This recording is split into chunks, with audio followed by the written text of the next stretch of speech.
In the heart of Delhi stands a pillar of iron. It is not covered in gold. It is not carved with jewels. It does not roar like a cannon or glitter like a crown.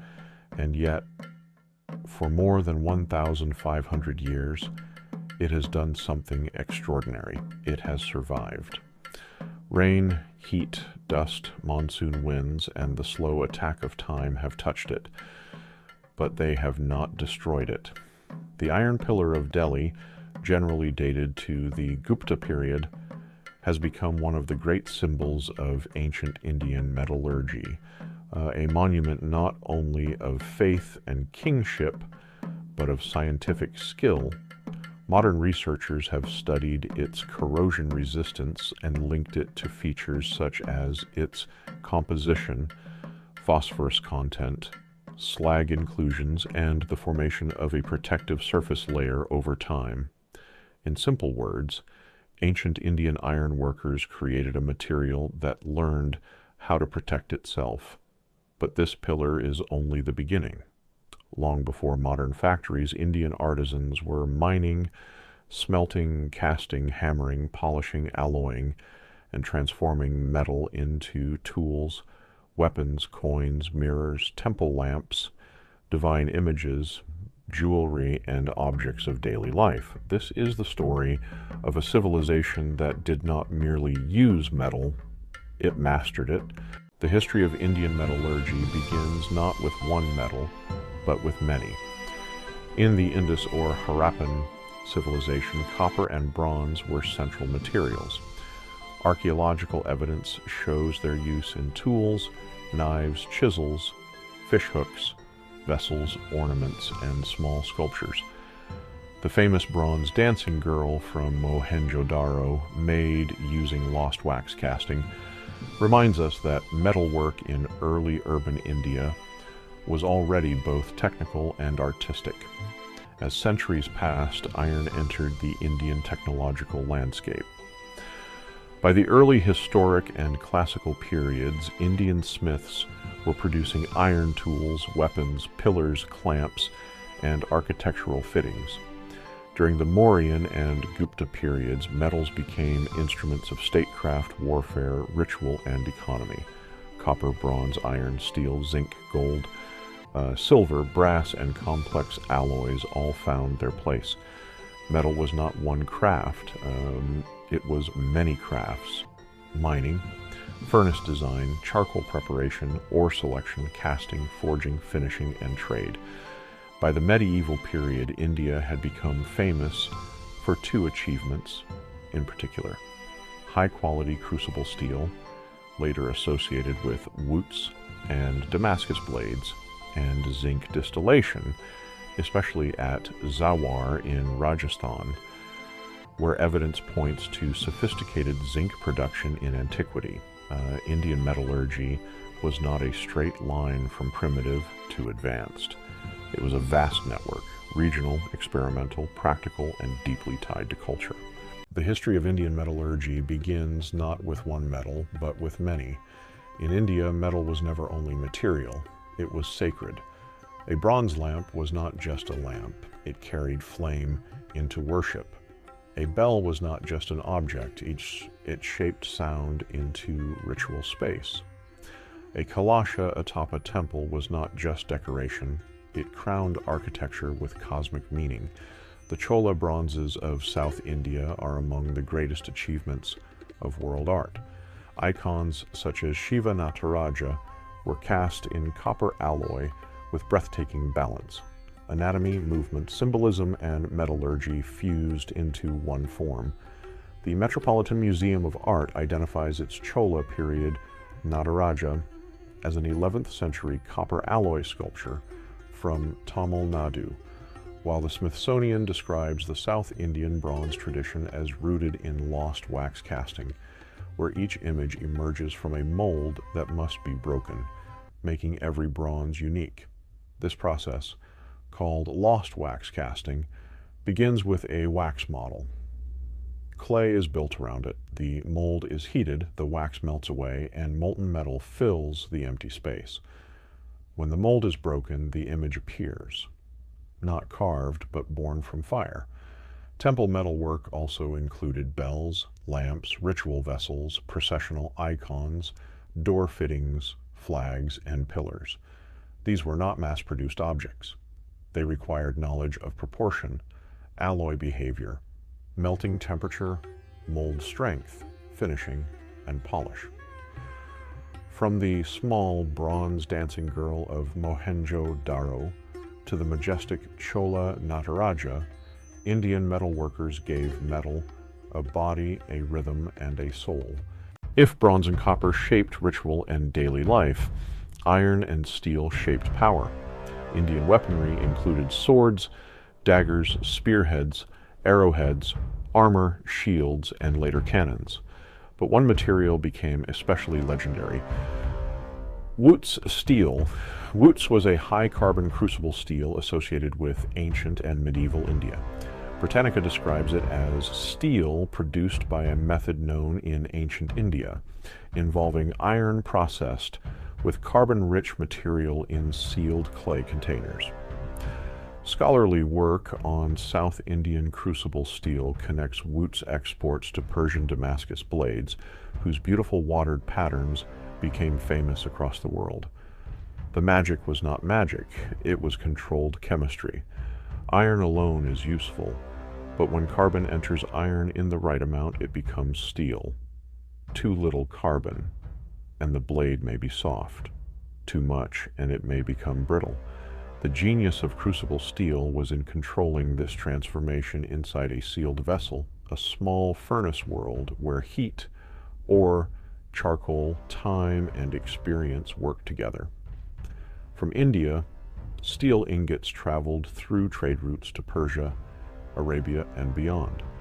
There, master bladesmiths forged them into swords that became symbols of elite warfare. The name Damascus steel is often associated with the Middle East, but the steel behind many of those blades was deeply connected to Indian production and trade. A sword, then, was not merely a weapon.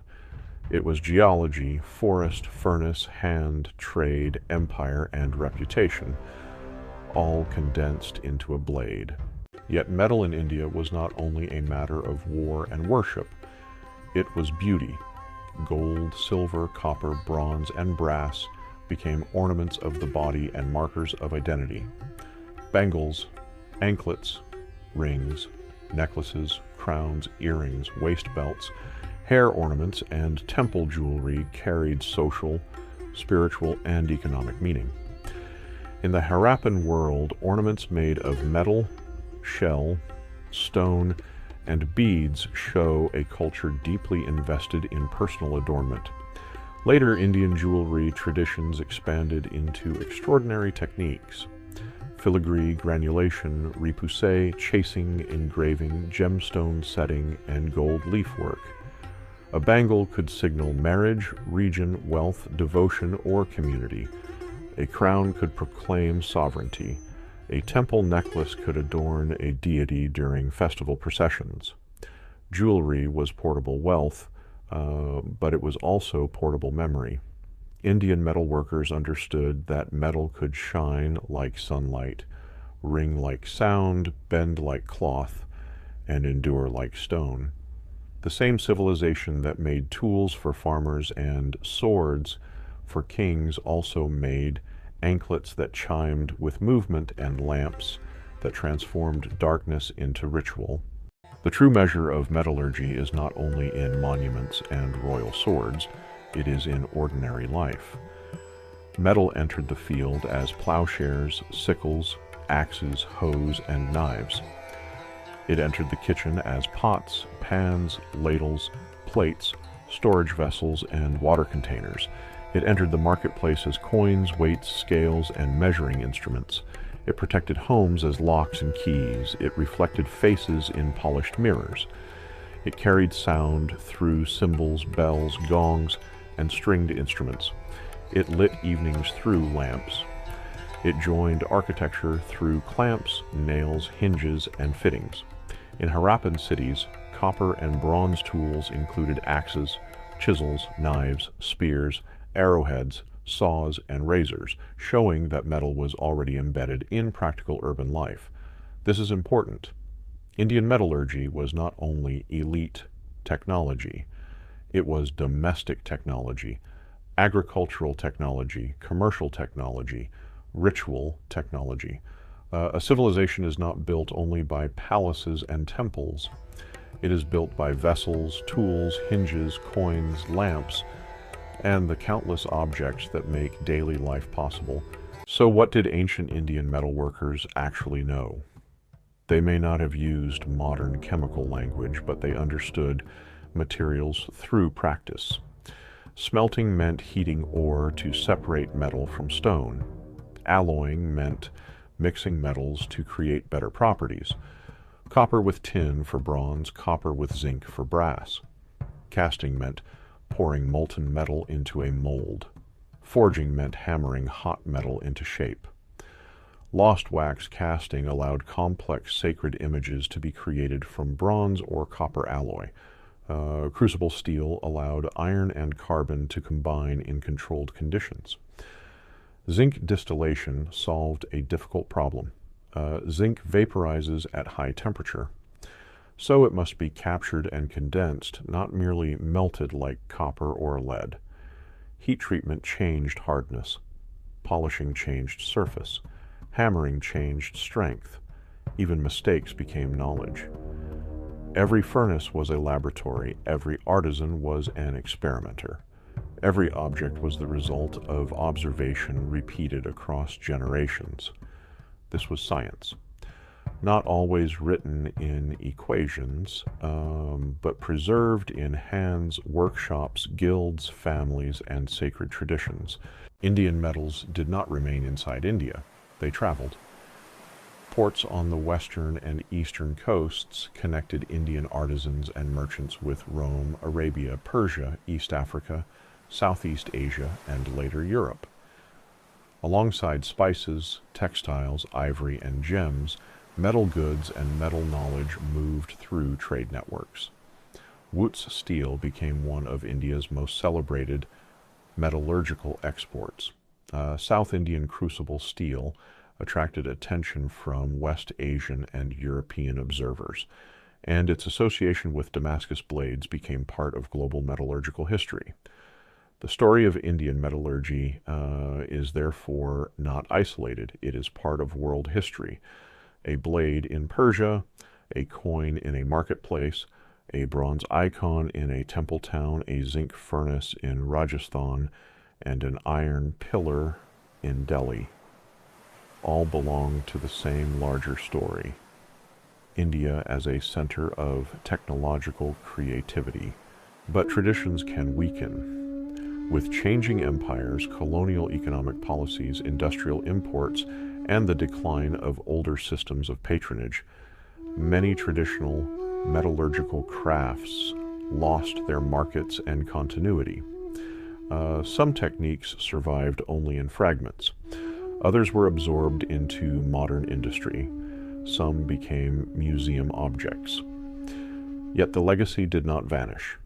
It survives in the bronze casters of Tamil Nadu, in brass workers, bell makers, goldsmiths, blacksmiths, temple artisans, museum collections, archaeological sites, and modern metallurgical research.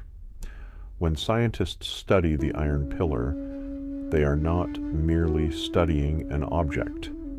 They are studying a conversation across centuries. When artisans cast a bronze image using lost wax methods, they are not simply making a sculpture. They are continuing a chain of memory. India's metallurgical heritage is not a dead chapter. It is still glowing, like metal in a furnace, waiting to be shaped again. The story of Indian metallurgy is the story of transformation. Stone became ore, ore became metal.